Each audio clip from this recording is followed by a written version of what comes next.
Nos fleuves abritent dans leurs méandres une faune et une flore rares. Un écosystème si riche qu'il attire depuis la nuit des temps des femmes et des hommes désireux de vivre sur leurs berges.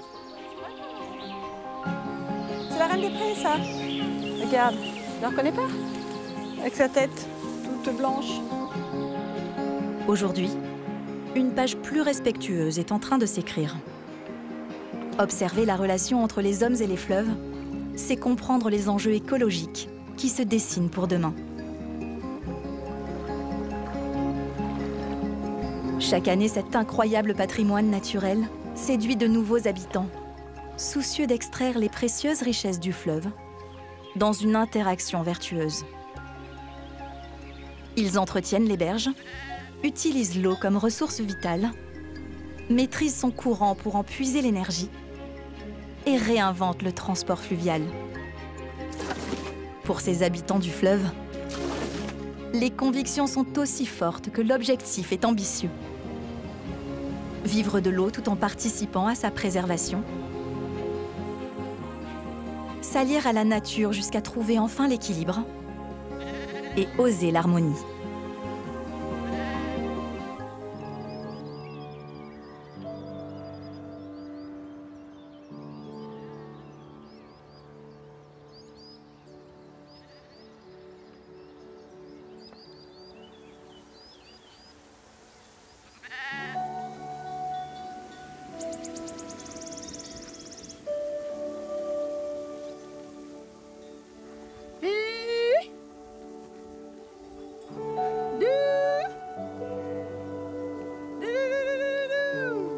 Mylène est bergère. Alors, ma grande. À peine 30 ans, elle est déjà à la tête de son propre troupeau de brebis. Oui, ma Java, oui. T'as bien travaillé cette nuit? T'as bien gardé le troupeau? Eh bien, fille. Elles sont calmes, hein? Elles dorment, elles vont se lever. Après des études scientifiques, Mylène change brusquement d'orientation pour se lancer dans le pastoralisme traditionnel. Bien, ma fille. Vous avez eu chaud aussi, hein? C'est le câlin du matin pour bien démarrer la journée.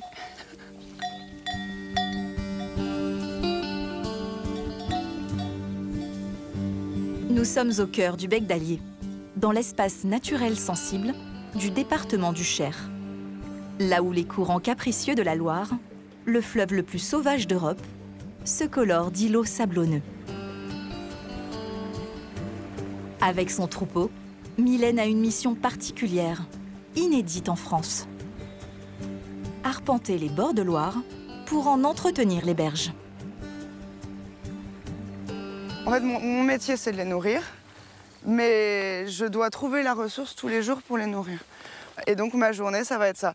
Elles ont faim, il fait pas trop chaud. Là, je pense que les conditions, elles sont bonnes pour qu'on puisse réunir le troupeau et commencer à vadrouiller. Allez, les doudous! Voilà. On a les brebis de tête qui se mettent devant. Tranquillement, le troupeau, il se lève. On a un chien qui est derrière qui met pas beaucoup de pression pour le moment. Il y va tranquillement. Allez, allez, allez!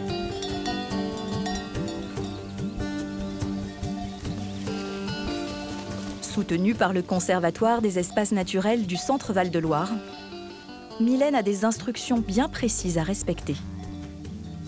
Ces brebis doivent pâturer en priorité les plantes envahissantes, dont les graines ont été charriées par l'eau du fleuve et qui prolifèrent au détriment des plantes endémiques. Les brebis vont pas spécialement aller sur les mauvaises herbes ou manger que les plantes qu'on doit protéger ici. C'est là où aussi on intervient pour faire attention. Au moment où elles ont le plus faim, dans la journée, pas être sur cette zone où on a cette plante qui est caractéristique du milieu et qu'on doit préserver, et plutôt se la réserver en toute fin de journée quand elles ont bien mangé. Et par contre, elles vont venir juste grappiller l'herbe au pied de ces plantes-là. Et c'est ça aussi qui fait notre métier, notre savoir-faire. On est sur des milieux fragiles. Il y a à peu près 500 espèces végétales qui ont été recensées ici. Autant de petites bêtes à protéger Donc on ne peut pas tout faire à la légère. On essaye d'être aussi scientifique dans notre démarche.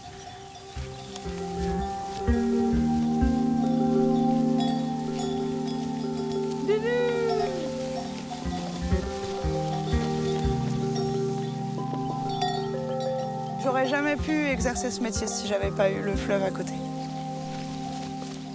Tous les jours, je me pose et je le regarde. On n'a pas besoin de mots avec la Loire. Hein. C'est nos pensées qui vont avec lui. Ça me ressource, c'est un équilibre dans l'énergie dont moi j'ai besoin. J'ai un tempérament assez vif et le fleuve m'apaise.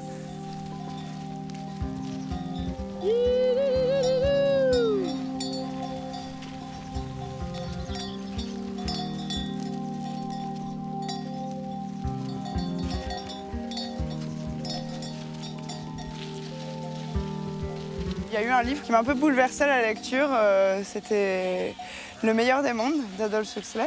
Et ça m'a fait un électrochoc. Je veux pas vivre dans ce monde-là, je veux pas qu'on aille dans ce monde-là. Et il y a un autre monde qui est en parallèle, qui est celui de la nature, celui du respect, du vivant, de la découverte de tout un tas de choses qu'on ne connaît pas encore et qui ne demandent qu'à être à notre portée en fait. Hein. Et donc moi j'essaye de ralentir les choses. Quand on vit avec ces animaux et dans la nature, on a une autre vision du monde. On apprend à l'humilité, on apprend que finalement on n'est qu'un petit grain de sable. Mais par contre, il faut qu'on soit à notre place, quoi. Il faut toujours qu'on reste à notre place, c'est ça qui est beau, quoi. On leur apporte quelque chose ici. Et elles nous apportent quelque chose en retour. Et tout ça, c'est dans le respect de la nature. Contenir la végétation le long des berges est aussi une question de sécurité face à un fleuve capricieux. On est arrivé là hier, hein, et elles ont déjà fait leur labyrinthe. C'est typiquement ce qu'on recherche. On ouvre, on réouvre les milieux. Là, on a recréé le sentier. Et on peut voir sur cette partie-là, qui était assez dense, on ouvre. Et c'est ce qui va permettre à la Loire, en crue, d'avoir un passage fluidifié et d'éviter de s'engorger à certaines zones. D'un point de vue sécurité et environnement, il y a plusieurs axes sur lesquels on travaille avec le troupeau. Oui! Amen! Les crues de la Loire ont en effet forgé sa réputation. Bien, mon loup, bien!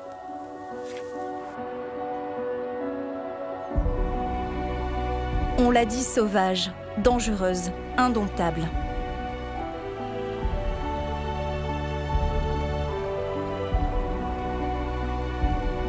Le plus long fleuve de France a un caractère bien trempé.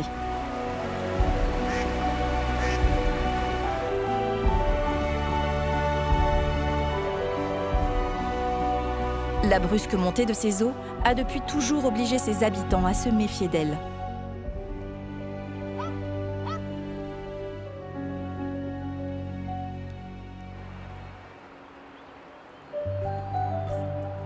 À l'opposé de cette crainte millénaire, un groupe d'amis a décidé de se réconcilier avec le fleuve en s'établissant tout près de son lit pour mieux l'apprivoiser. Dès la belle saison, ils installent à Baule, près de Beaugency, une guinguette participative qu'ils veulent éco-responsable. L'idée, c'est de changer cette habitude qu'on avait d'être plutôt dos à la Loire, plutôt se mettre face et la regarder, l'apprécier. Là, vous nous prenez en plein montage, mais on va s'installer pour 4 mois. Donc il y a 15 jours de montage, 3 mois d'exploitation et puis 15 jours de démontage. Donc on est 4 mois là à vivre sur le site. En fait, toutes nos structures de base, c'est-à-dire bar, cuisine, ce sont 2 bus sur roues. Tout ce qui est technique, donc on a une remorque technique, une remorque électrique, un frigo, c'est roulant. Nos lieux de vie, c'est les caravanes, c'est roulant. Au bout de 4 mois, on s'en va. Démontage, rangement fini. Il ne reste trace que du piétinement estival des gens. Il ne reste absolument rien.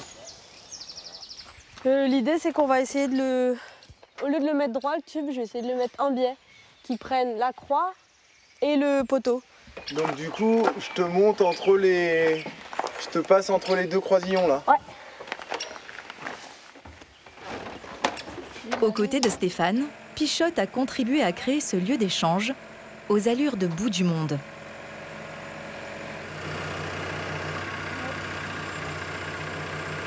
Ouais, c'est bien ça. Stop, stop. Est-ce que c'est assez? La Loire, toute proche, est devenue l'allié de leur projet. Là, l'eau, elle est prise du coup dans la Loire. Elle arrive ici, à cette pompe-là, et elle remonte par ce tuyau jaune jusqu'à la guinguette, jusqu'à la cuve. Un lieu comme ça, on est obligé de toute façon d'avoir l'eau, donc il fallait qu'on trouve une solution. Et voilà, la solution, c'était de faire un circuit fermé, on pourrait dire, parce que forcément, si elle retourne à la terre, elle retourne quelque part à la Loire. Ici, du coup, on a l'arrivée d'eau qui est pompée dans la Loire. Elle passe par ces 3 filtres. Donc là, on a un filtre fibre, un filtre à charbon, un filtre céramique. Et après, elle ressort, elle re-rentre dans cette cuve 1000 litres. Ici, on met du micro-pur en plus. C'est une eau qui sert uniquement à la vaisselle et nos douches personnelles, voilà, comme on vit ici. On est quand même dans un lieu où on la voit la terre, on la voit l'herbe, on voit la Loire, on voit les arbres. Donc on n'est pas dans un quartier avec des bâtiments. Donc on la voit, on est obligé de la protéger, quoi, enfin d'être là avec elle. Le fleuve ne se contente pas de partager ses eaux. Ses courants apportent également une source de richesse quand leur force se transforme en énergie. Nous sommes à la frontière entre la Normandie et la Picardie. Le discret fleuve de la Brelle a encerclé dans sa course un vaste domaine d'arbres et de bâtisses historiques, dont un moulin centenaire encore intact. Ici, la puissance du torrent ne demande qu'à être exploitée à nouveau. Le but, c'est de remettre la courroie sur la grande roue et de réparer. Donc tu mets l'échelle là. Et je vais la mettre. Ce moulin date du XIIe siècle. On y fabriquait de la farine. Ensuite, ce moulin a pris un caractère un peu plus industriel au XIXe siècle avec la fabrication et l'élaboration de textiles, de flaconnage, de bois. Loin de toute ambition industrielle, Bernard Marie compte utiliser la force motrice de l'eau pour son usage privé. Ok. Joseph, tu contrôles la courroie. On y va. J'ouvre la vanne. Hein. Ça va partir, attention. Le système fonctionne de façon très simple. On ouvre la vanne ouvrière qui va relâcher l'eau, qui va entraîner la roue du moulin. Et sur l'axe de la roue du moulin se trouve une roue principale dentelée qui va entraîner tout un système de poulies et de courroies. Cette première roue entraîne une seconde roue beaucoup plus importante et va démultiplier la force et le mécanisme et la vitesse qui va ensuite entraîner la génératrice et qui va produire l'électricité. Et on va pouvoir allumer. Donc tout fonctionne bien. À l'état actuel des choses, avec le système de courroie, nous sommes à 7 kWh par jour, ce qui permet déjà d'alimenter une partie du domaine. Avec la nouvelle génératrice qui va venir directement sur l'arbre de la roue, nous allons monter à peu près à 11 kg, ce qui fera entre 250 et 280 kWh par jour, qui couvrira l'intégralité des besoins du domaine, aussi bien en chauffage qu'en électricité. Nous ne faisons donc pas appel aux énergies fossiles ni aux énergies nucléaires. Pour nous, c'est indispensable. C'était la condition sine qua non de l'achat du domaine par notre famille. Car le projet de Bernard Marie se conjugue au pluriel. Voilà maintenant 1 an que le domaine est devenu la nouvelle maison de la famille. Notre histoire, c'est une histoire un peu commune. Nous étions sur Paris et nous souhaitions véritablement vivre dans un autre endroit et vivre une autre vie loin du chaos. Et nous nous sommes sentis tout de suite chez nous. Qu'est-ce que tu as trouvé? Magnifique. un petit point noir. Comme ça aussi.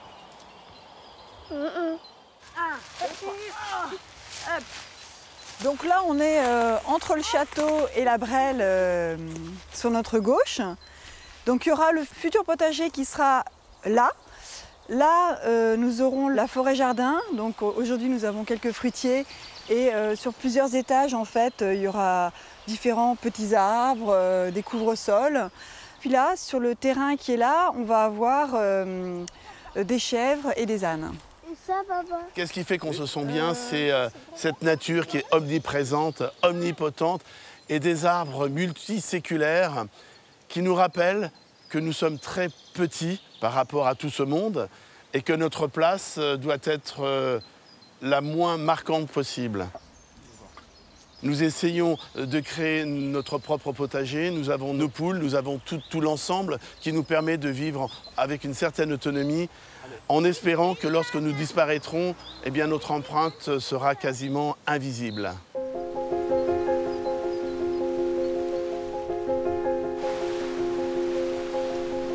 Produire de l'énergie n'est pas la seule richesse de la Brelle.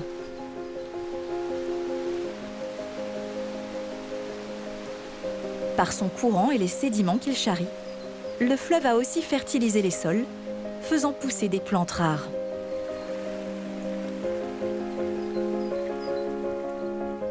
La découverte de la végétation alentour a été pour la famille une belle surprise.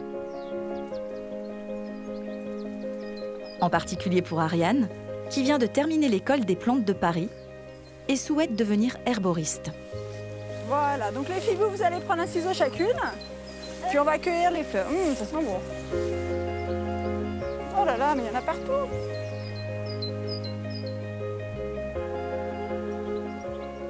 La reine des prés est une plante spécifique au milieu humide. C'est une plante qui contient de l'acide salicylique qui est le principe actif de l'aspirine. Donc on cueille les sommités fleuries, donc c'est l'ensemble de toutes les petites fleurs de la plante. On va les faire sécher pendant 10 à 15 jours et après on pourra en faire des tisanes, donc contre la douleur, contre les rhumatismes. C'est aussi une diurétique et la reine des prés, il y en a partout, donc c'est vrai que c'est une des plantes que j'ai repérées en premier. Et puis après, il y a l'ortie, il y a l'aubépine, il y a le frêne, il y a le lierre terrestre, il y a... En fait, on est entouré dans le domaine de plantes médicinales. Donc pour moi, c'était merveilleux, quoi.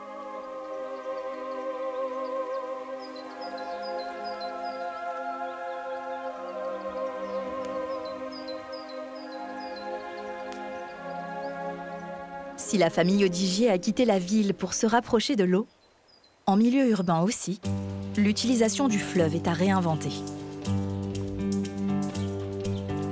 En Alsace, la ville de Strasbourg est traversée par les eaux.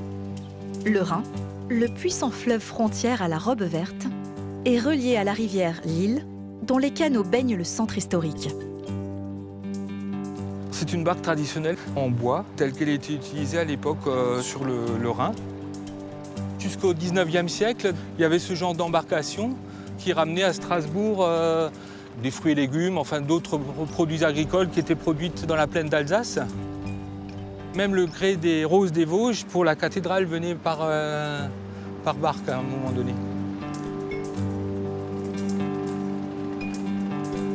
Là, on va passer donc le barrage Vauban. Ici, il n'y avait que des bateaux de ce type-là qui pouvaient passer. Et donc après le barrage Vauban, on rentre dans le quartier historique de la Petite France, avec les tours des ponts couverts. Christophe Meuglin est incollable sur l'histoire fluviale de Strasbourg. Il en est aussi le seul maraîcher flottant. Toutes les marches là que vous voyez, elles existaient déjà à l'époque. Et donc toutes les barques venaient, comme elles sont au ras de l'eau, toutes les barques comme celle-ci arrivaient ici pour décharger entre autres de la marchandise. C'était un endroit où on pouvait décharger de la marchandise. Et ce platane est très vieux là au-dessus, donc il a vu les barques à l'époque. Dernier témoin d'une activité fluviale autrefois florissante, Christophe a décidé lui aussi de voguer sur les flots pour exercer son métier.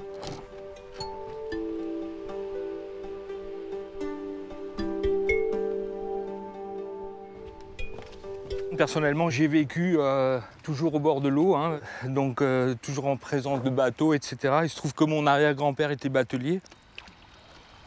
En partant d'ici, il transportait souvent du charbon qui venait des mines lorraines, etc. Et puis en remontant, c'était souvent du vin. Donc ici, en fait, on est sur une partie du port autonome de Strasbourg. Et ici, à la place des bâtiments qu'il y a à notre droite, il y avait des entrepôts, en fait. À la fin de la Deuxième Guerre mondiale, donc on va dire 1945-46, il y a des photos.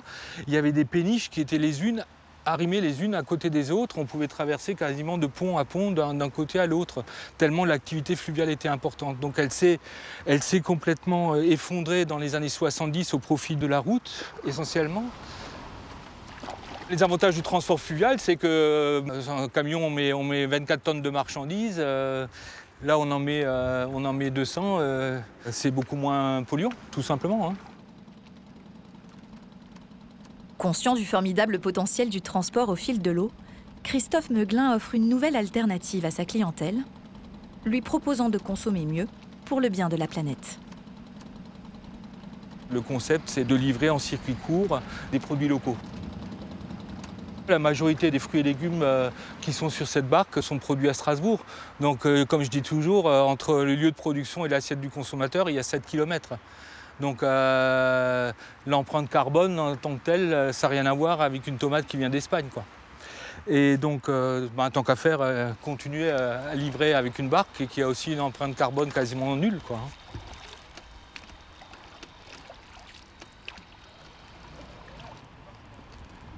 Tenez, il vous appartient encore. J'ai des fraises, des myrtilles, des framboises, des abricots, des pêches, des nectarines. On prend une barquette de fraises? Oui, oui. Allez, une barquette de fraises. Ah, bien haricots. Bon. On va prendre des haricots aussi. Ah bah. Donc haricots qui viennent du Neuf. Ils sont bio, hein. C'est ce que je dis toujours, la barque est ancienne. À la limite, le maraîcher il est un peu ancien aussi, mais on a un petit peu de technologie embarquée quand même. C'est Chamarque sur contact. Merci à vous.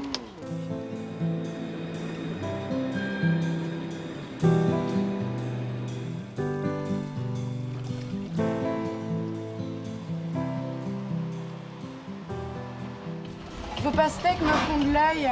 C'est vrai? Ouais. Je sais pas si vous connaissez ces petites pastèques tigrées, là, elles sont bien juteuses et bien. Et elles n'ont pas trop de pépins en fait. C'est la pièce. Super. Il y a un échange de main à main, il y a quelque chose de plus humain en fait. Et le local, c'est ce qui fait marcher aujourd'hui, quoi. C'est en plein essor et c'est ce qu'il nous faut et c'est ce que l'habitant voudrait.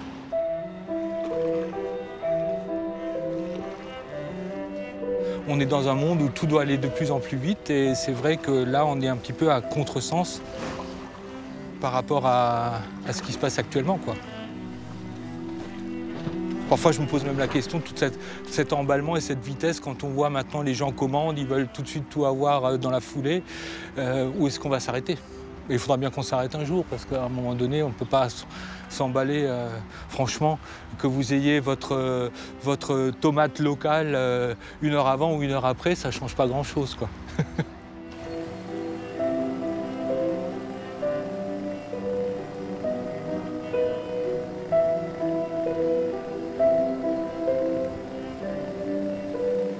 Naviguons donc au rythme du Rhin vers le sud, jusqu'à Colmar.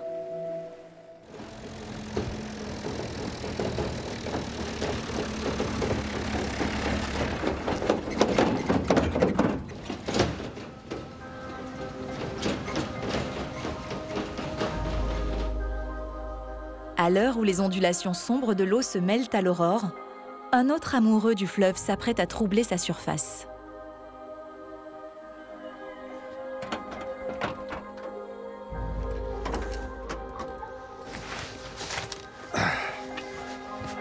Ah, petite laine, ça fait du bien. Ah ouais, ce matin. Sinon, ça pèle.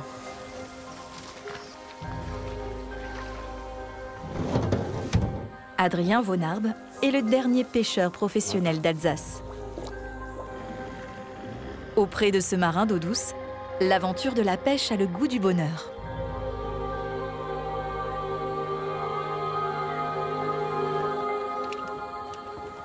Voilà.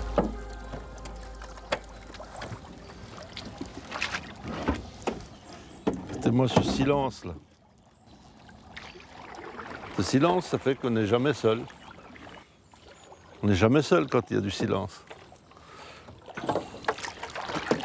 Ah, quand on est en plein silence comme ça, en plein milieu, on est toujours avec soi. Hein.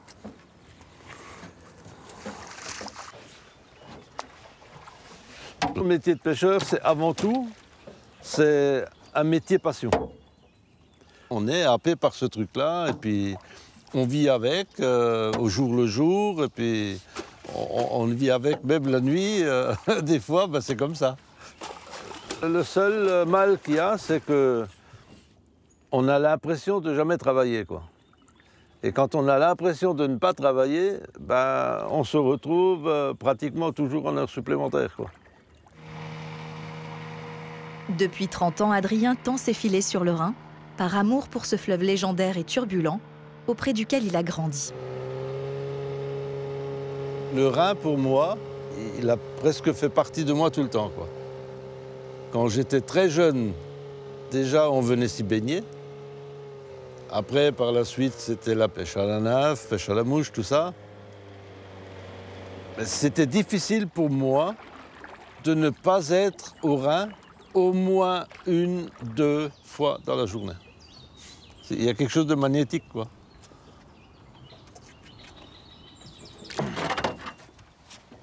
Adrien pêche à l'ancienne, de manière raisonnée. Il y a aussi quelque chose qui vient, là. Ouais. Il faut prendre des mailles de filet qui soient assez grandes pour laisser passer les meilleurs géniteurs, quoi. Tout ce qui est en dessous d'une certaine taille doit pouvoir passer au travers sans être blessé. Et puis voilà, on prélève les spécimens les plus anciens. C'est tout simplement respecter, être respectueux de la pérennité des espèces. Il est beau, hein?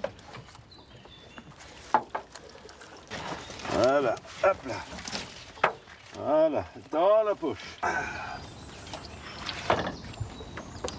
Mettre ça à l'eau, comme ça, et tranquille.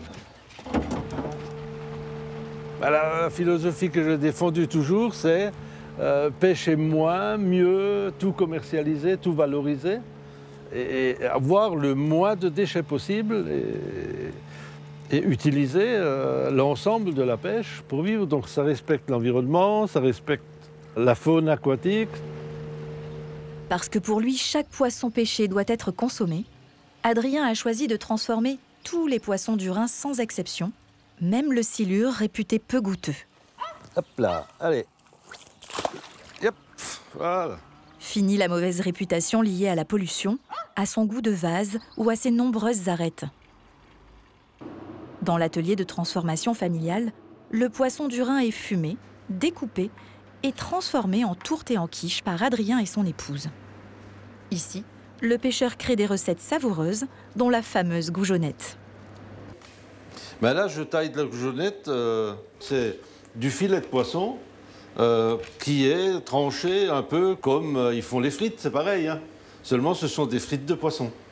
Et l'avantage qu'il y a avec ça, c'est que quand c'est passé en friture, le peu d'arête qui reste en travers, comme c'est coupé à 6-7 mm d'épaisseur, mais c'est aussi frit, ça devient croustillant, on ne les sent plus. Du moment qu'il n'y a plus d'arête, les gens sont adeptes, hein, il n'y a pas de problème. À force de ténacité, Adrien est parvenu à remettre le poisson du Rhin au goût du jour. Ces produits ont désormais leur place au menu des meilleurs restaurants de la région, comme chez Geoffroy Fuchs à Logelheim. Voilà, voilà la bête. Un beau petit brochet. Et juste vidé et caillé, quoi. Voilà. Ma partie, elle est terminée. C'est la partie à Geoffroy qui commence.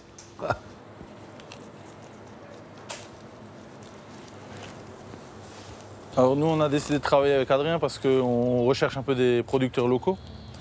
Et comme c'est le dernier pêcheur sur le Rhin, c'est quelque chose d'intéressant pour nous. Et d'avoir des poissons sauvages, d'avoir des poissons d'élevage, c'est toujours un plus. Ce partenariat a un seul inconvénient. On ne peut pas garantir du brochet du 1er janvier au 31 décembre. C'est pour ça qu'on l'a sur l'ardoise et pas la carte. Et c'est ça aussi la pêche sauvage, on va dire. Voilà, on a ce que le pêcheur ramène. Donc on ne peut pas dire maintenant il y a du silure là, il y a du brochet un autre jour. Ben, quand ça vient, on travaille ce qu'il y a quand ça vient. Et les clients, généralement, maintenant ils y font attention et puis ils nous laissent leur numéro de téléphone, leurs adresses. Et ils nous disent quand vous avez telle et telle sorte de poisson, appelez-nous, on viendra manger. Et puis effectivement, ils font le déplacement. Ah, c'est toujours Dame Nature qui décide, toujours.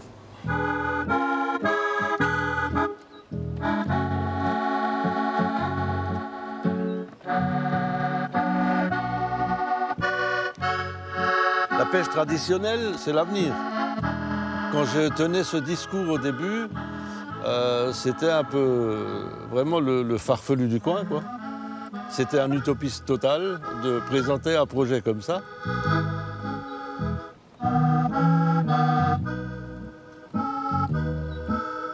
Professeur d'accordéon à ses débuts, ce pêcheur-compositeur a décidé aujourd'hui de passer la main pour se consacrer entièrement à sa passion pour la musique.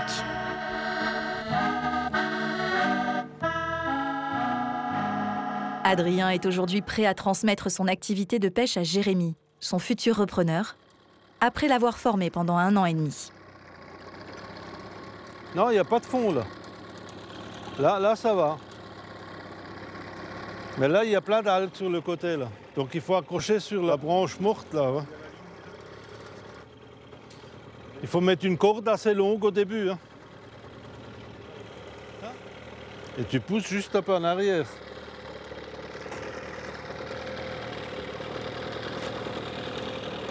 Tu me dis quand c'est bon? Pour moi, c'est bon. Hein. Ouais? Ah ben hop, c'est parti alors. Pour passer le flambeau, pour faire la transmission, bah, il faut déjà avoir quelqu'un en face de soi qui soit quand même assez sensible à l'environnement, du moins avec la philosophie que j'ai toujours défendue. Elle a fait ses preuves, vu que ça fait 30 ans qu'Adrien vit de ça et vit correctement de ça. C'est pas un métier qui va permettre de gagner des millions, mais on arrive de vivre de son métier et c'est ça qui est bien, que moi je recherche, c'est pouvoir vivre de son travail et puis être dans un cadre comme ça, enfin je veux dire, c'est le plus beau bureau du monde.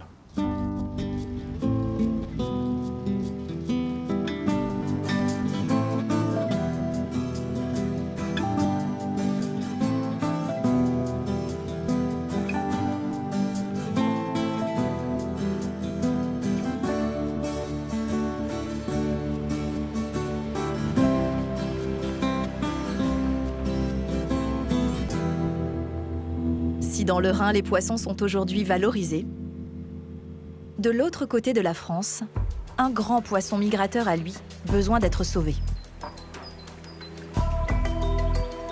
Nous allons à sa rencontre, entre Toulouse et Agen, sur la Garonne. Le fleuve s'est gonflé des eaux froides des glaciers, attirant une espèce migratrice fascinante, le saumon. Il s'offre un incroyable périple qui, pourtant, stoppe sa course au pied de l'imposant barrage de Golfech. Pour franchir ce mur de béton, le saumon prend l'ascenseur. Alors là, on est juste au-dessus, au niveau du barrage, devant l'entrée de l'ascenseur à poissons. Les poissons vont arriver, vont trouver l'entrée de la passe pour rejoindre l'amont du barrage. On se situe à 270 km de l'océan, donc c'est le premier obstacle que les saumons vont rencontrer quand ils remontent la Garonne pour se reproduire. S'il n'y avait pas cet ascenseur à poissons, ils seraient bloqués ici au niveau de l'ouvrage et ils pourraient effectivement trouver des zones de reproduction, mais le fruit de la reproduction, les petits, ne pourraient pas vivre en dessous. Donc il y a obligation pour eux d'emprunter l'ascenseur à poissons et de rejoindre les zones de reproduction qui se situent dans la montagne. Au cours de leur migration sur la Garonne, les saumons rencontreront pas moins de 22 obstacles, tels que ce barrage. Une accumulation d'embûches qui provoque le déclin de l'espèce. Aujourd'hui, les poissons qui empruntent l'ascenseur à poissons de Golfech sont filmés Et après leur parcours, 100 km plus loin, à Toulouse, ils empruntent une autre passe à poissons, où ils sont filmés également par Migado. Et on s'est rendu compte très facilement, en faisant juste un décompte, qu'on perdait presque 60 à 70% de la population. Donc nous, on s'est dit, ça ne peut pas durer, donc on va transporter les poissons depuis Golfech jusqu'aux aires de reproduction, et parallèlement, on étudie ça. Là, le saumon est en train de remonter dans la cage, là, on le voit là-bas. Et on va le capturer, on va le mettre dans un premier bassin, puis tranquillement dans un deuxième. Là, il est avec du monde.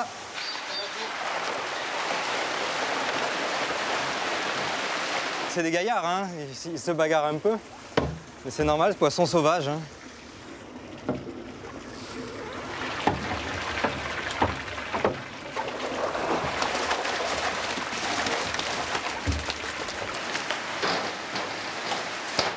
Donc on a mis de l'eau avec une petite dose d'anesthésiant, juste pour sédater les poissons, qu'ils soient tranquilles pendant le transport. Donc on va attendre un petit peu qu'ils s'endorment. Il y en a pour 2-3 minutes. Qui se déstressent. Qui fait 822. Et après on prend à la fourche. 778. On fait plusieurs prélèvements en fait sur ces saumons conditionnés. Là, on va commencer par des écailles. La lecture d'écailles permet l'âge comme sur un arbre en fait. On voit des stries de croissance. Donc ça nous permet d'avoir l'âge et c'est important pour ramener à son histoire et d'où il vient, quelle année il est né. Et après, on prend du matériel génétique, des petits bouts de nageoire. Là, ça va permettre, en analysant, enfin en faisant analyser cette génétique, d'avoir l'origine du poisson, savoir s'il est issu de repeuplement ou de reproduction naturelle. Est-ce qu'il bouge vachement?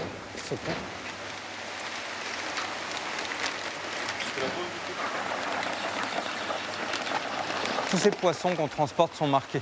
En fait, avec un numéro d'identification, il y a notre numéro de téléphone. Ça, c'est en cas de recapture. On va les emmener sur des zones qui sont pêchées. Donc les gens ne vont pas pêcher le saumon, mais en pêchant la truite, on peut capturer un saumon. Donc quand il y a capture, s'ils voient cette marque-là, ils nous préviennent. Ils sont obligés de le remettre à l'eau. Donc on a aussi les mouvements comme ça, par des informations au coup par coup. Mais c'est important, hein. Puis ça nous dit aussi que notre poisson est vivant, etc. Après transport, c'est le but du jeu. Hein.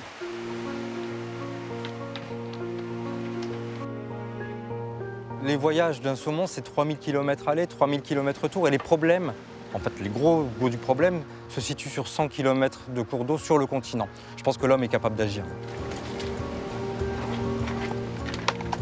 Après l'ascenseur, les saumons prennent le taxi. On les emmène directement là où ils auraient dû aller s'ils étaient venus en nageant par le cours d'eau. Donc là, on va prendre l'autoroute. Pour nous, c'est important d'aller vite sur les zones et on ne peut pas se permettre de prendre les chemins de traverse, donc on va au plus rapide. Un voyage de 3 heures à 130 km/h sur l'autoroute que les poissons n'apprécient guère. Ils gigotent derrière. Ils sont juste en sédation, là, hein. Ils ne sont pas endormis complètement.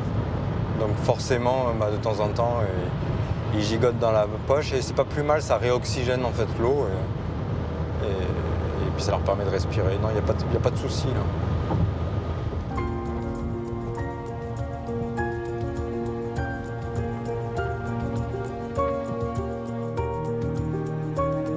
Parvenus dans le bassin de Varilhes, près de Foix, la libération des saumons est un moment rare.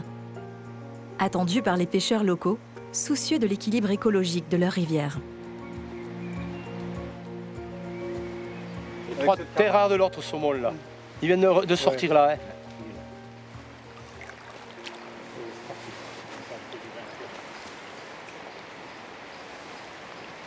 Et chaque fois, c'est une grande émotion quand on lâche ces poissons.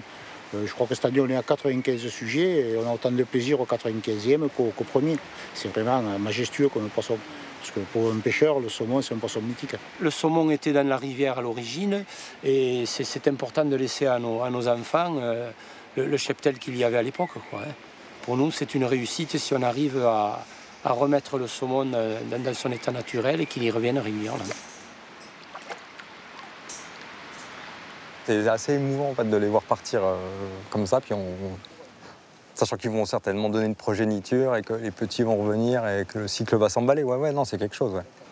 Là, le but, c'est qu'on ne fasse plus ces transports, c'est que ça se passe tout seul. Là, ça serait une vraie réussite du programme. Ici, la main de l'homme est encore nécessaire pour repeupler le fleuve. Mais si pour le sauvegarder de manière durable, il suffisait de se retirer, de faire tout simplement confiance à la nature en rendant des territoires à la vie sauvage.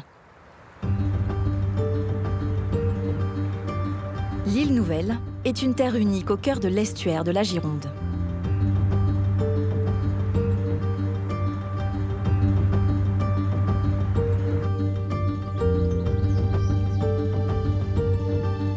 Ici, certains ont fait un rêve, faire revenir les oiseaux qui ont déserté les lieux à cause de l'activité humaine.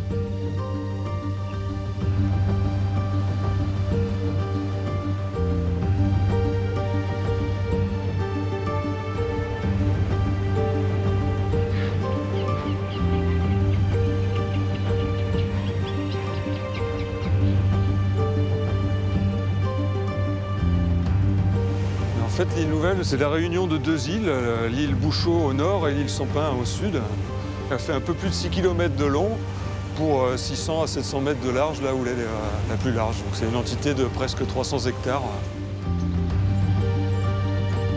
Dans cette immense étendue, l'eau est en lien permanent avec l'île, s'engouffrant dans les terres, forçant parfois ses fragiles contours, comme lors de catastrophes climatiques historiques.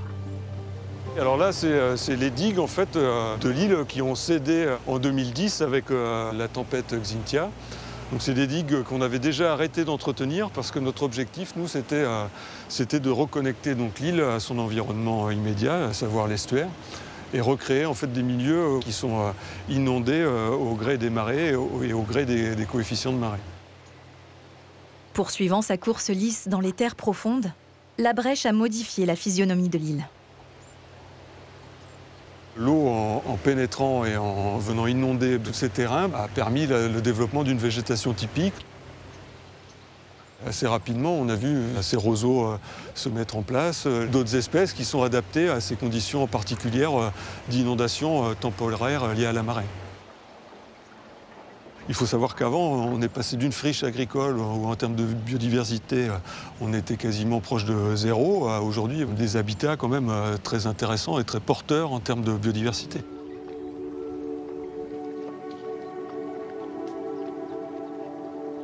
La nature a une capacité de résilience quand même assez importante et quand on lui laisse de la place et la possibilité de s'exprimer, elle peut regagner assez rapidement des espaces qui n'étaient pas accessibles jusque-là.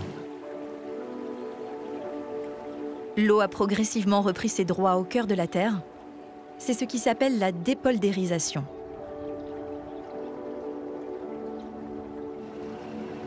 On est sur un terrain assez intéressant en termes d'expérimentation puisqu'on peut observer comment la nature se comporte suite à cette dépolarisation. Et dans un contexte de réchauffement climatique où on doit s'adapter à une future élévation du niveau de la mer, on peut avoir des données qui seront après reproductibles ailleurs. Et on a un retour d'expérience sur comment s'est comportée la nature suite à cette dépolarisation qui est assez intéressant.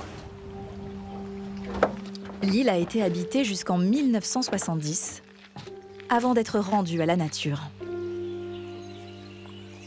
Son histoire humaine a laissé des traces dans un village aujourd'hui abandonné.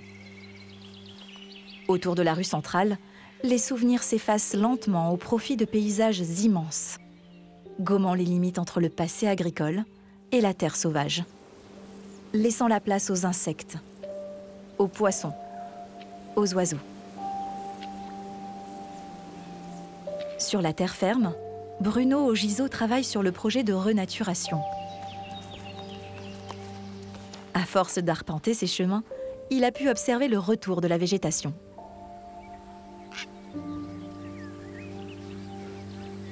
Voilà, le roseau. Dedans, il y a les pucerons, enfin, il y a plein de petits insectes.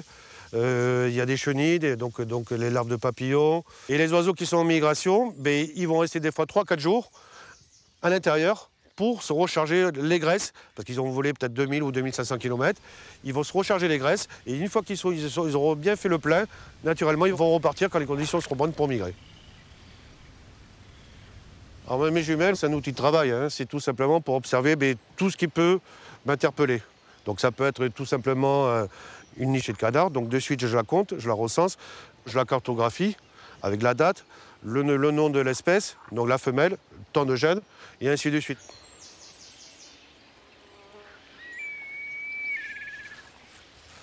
Voilà, on l'entend derrière nous. La Milan noire, en vol, très commune sur l'île, enfin partout en Gironde, hein, mais elle est quand même très infléodée au niveau des zones humides. On entend des échasses plus loin. Donc là, pareil, c'est au son, parce qu'avec la végétation, là, je ne peux pas aller voir.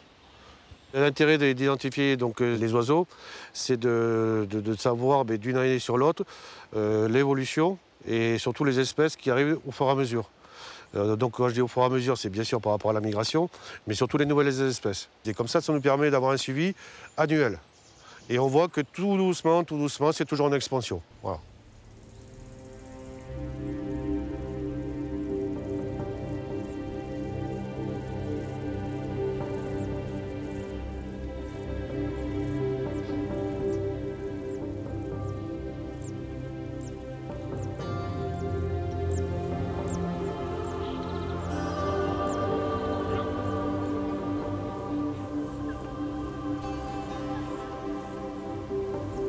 Quand on est arrivé en 2008, il n'y avait que 8 couples de hérons cendrés.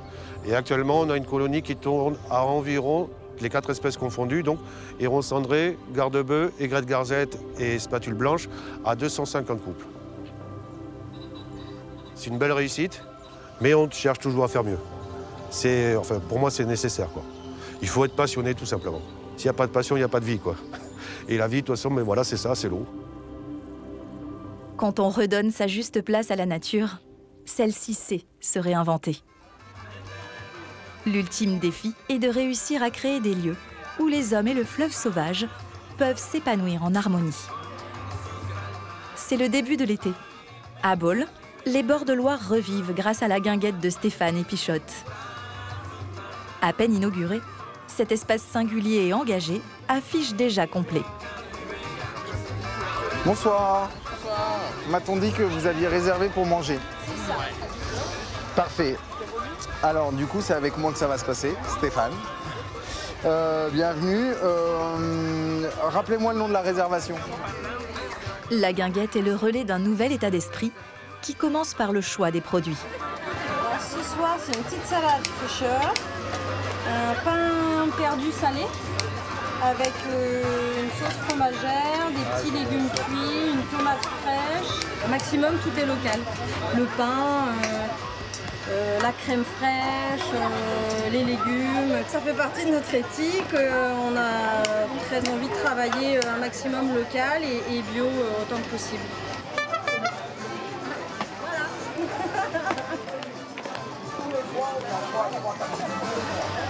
Les gens qui viennent ici, ils cherchent la petite bulle de vacances, le côté convivial, intime. Ils se sentent bien, puis après il y a les concerts, ils peuvent manger quelque chose de local, de fait maison. Ils prônent le local, le bio, l'écologie. C'est apaisant, ça relaxe. Ouais, c'est très apaisant. C'est un moment de pause, ouais. On se ressource là. Ouais. On vient là 2-3 heures, voilà, le temps s'arrête un peu, on profite, on regarde couleurs. Et puis oui, le côté écolo aussi qui nous plaît, tout ce qui est nourriture, boissons locales. C'est évidemment des valeurs qu'on aimerait transmettre et il y a 3 générations ici. La grand-mère, la mère et la petite-fille, donc je pense que de ce côté-là, on réussit pas mal. En 5 ans d'existence, la guinguette a su proposer ses valeurs alternatives avec succès. Un modèle à suivre ? Moi, je ne veux pas dire que moi, je suis un exemple. Je veux dire qu'en tout cas, si tout le monde faisait, en tout cas, ce que je fais moi, un petit peu, si tout le monde faisait son petit peu, on arriverait déjà à faire mieux. Et j'y crois parce que j'ai l'impression qu'on revient vachement sur les valeurs naturelles et essayer de... On se rend compte qu'on a fait beaucoup d'erreurs. Mais il n'est peut-être pas trop tard. Ouais.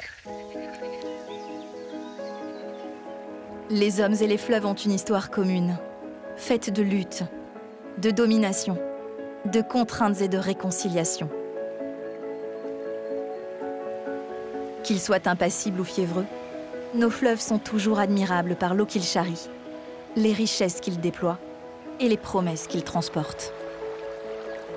Alors, si comme le dit le philosophe, une goutte d'eau suffit à créer un monde, celui que les hommes rêvent pour les fleuves, se doit d'être le plus beau.